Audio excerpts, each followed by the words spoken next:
Banega intéresse le PSG. Jonathan, on t'écoute. Écoute, moi, mon avis, c'est de dire que je ne sais pas si ça va se faire. Je ne sais même pas si le PSG négocie vraiment. Enfin, c'est toi qui sais mieux que moi. Mais peu importe, Ever Banega est disponible sur le marché des transferts et à mon sens, Paris doit foncer sur le joueur. Pourquoi ? C'est un joueur qui a eu une carrière, pour l'instant, qui laisse un goût très amer, goût très âpre de regret. C'est un joueur que j'ai eu la chance de voir de visu son premier match à Banfield, à la Bombonera.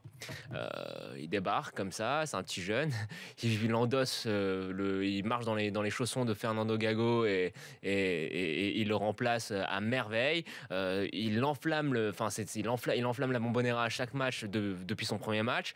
C'est un joueur qui est spécial à mon sens, qui a des qualités spéciales, qui a un comportement qui l'a totalement desservi au cours de sa carrière. Donc on parlait avant la pub de ses nombreuses frasques, mais c'est pas seulement ça, c'est simplement qu'il avait un manque de sérieux et d'investissement et d'engagement total. Je pense que c'est un joueur qui est parti très très tôt d'Argentine et qui n'était pas prêt à la vie européenne.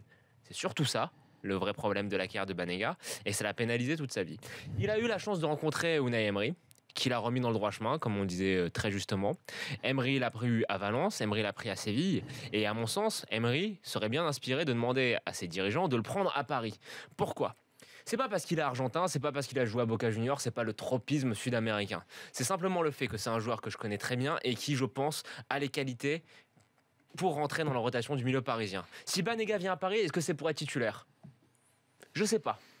Mais en tout cas, ça sera un joueur de complément extraordinaire dans la mesure où les gens ont tendance à ne pas trop le savoir ou à l'oublier, mais c'est un joueur qui peut jouer aux 3 postes du milieu de terrain. Numéro 10, Emery l'a utilisé quelques fois comme ça à Séville, à l'Inter il a aussi joué dans cette position. C'est un joueur qui peut jouer relayeur, et c'est un joueur, et ça peu de gens le savent, qui a été formé, et c'est son meilleur poste à mon sens, qui a été formé au poste de numéro 6, devant la défense. Ça peut être un joueur qui peut être aligné à la place de Thiago Motta, et qui sera excellent dans ce registre-là.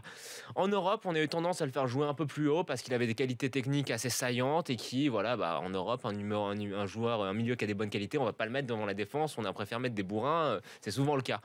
Mais c'est un joueur qui est totalement capable de jouer à ce poste-là. C'est un joueur qui était formé donc à ce poste, qui est ce qu'on appelle un numéro 5 à l'Argentine, les Gago, les Redondo, c'est-à-dire ces meneurs de jeu reculés, mais qui s'y file aussi au mastic. Quand il faut mettre les coups, c'est pas le dernier des venus. Il est petit, il est rablé, mais croyez-moi, dans l'impact, il est extraordinaire.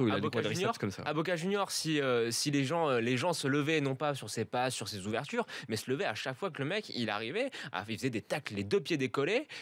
C'est un joueur qui sait mettre l'impact. Et alors, je pense que Paris doit foncer sur lui pour ses qualités footballistiques. Paris doit foncer sur lui parce que Paris doit compléter son effectif. Et Paris doit foncer sur Banega parce que Banega, s'il vient à Paris, il va offrir à Emery des solutions tactiques indispensables. Et je pense que ça lui a manqué grandement cette saison avec des milieux qui sont un petit peu stéréotypés. François, ton point de vue avant d'accueillir Redouane qui lui a un avis clair. Un petit peu mes amis du FC Séville cet après-midi qui n'ont pas hésité une seconde à me répondre que ce serait un vrai beau transfert pour le Paris Saint-Germain et qu'avec justement Unai Emery, il a eu une très très belle progression. Après s'être un petit peu perdu, il est arrivé à Valence, ça se passait bien, mais après ça a un petit peu décliné et puis il s'est repris. Il a été repassé d'ailleurs par la maison argentine avec Newell's. Moi après c'est un joueur que j'avais connu en 2007, champion d'Amérique du Sud, de la Libertadores avec Boca. Il avait un effectif aussi, il était bien entouré. Les Palacio, Cardozo, Martin, Palermo et évidemment, j'oublie Ledesma. Voilà, ce serait un vrai beau transfert pour Paris Saint-Germain, même s'il a déjà 29 ans, mais on a tendance des fois en France à dire que je dis, il était bien entouré, mais ce qui était impressionnant, c'est de voir qu'il débarque du centre de formation, il s'impose tout de suite, et il s'impose avec personnalité et en devenant une des figures centrales de l'équipe. Le Boca de 2007 qui joue la finale de la Coupe du Monde des clubs contre le Milan AC, il y a vraiment 2 joueurs qui sont, à part Palermo qui est un joueur à part justement, mais c'est Palacio et Banega.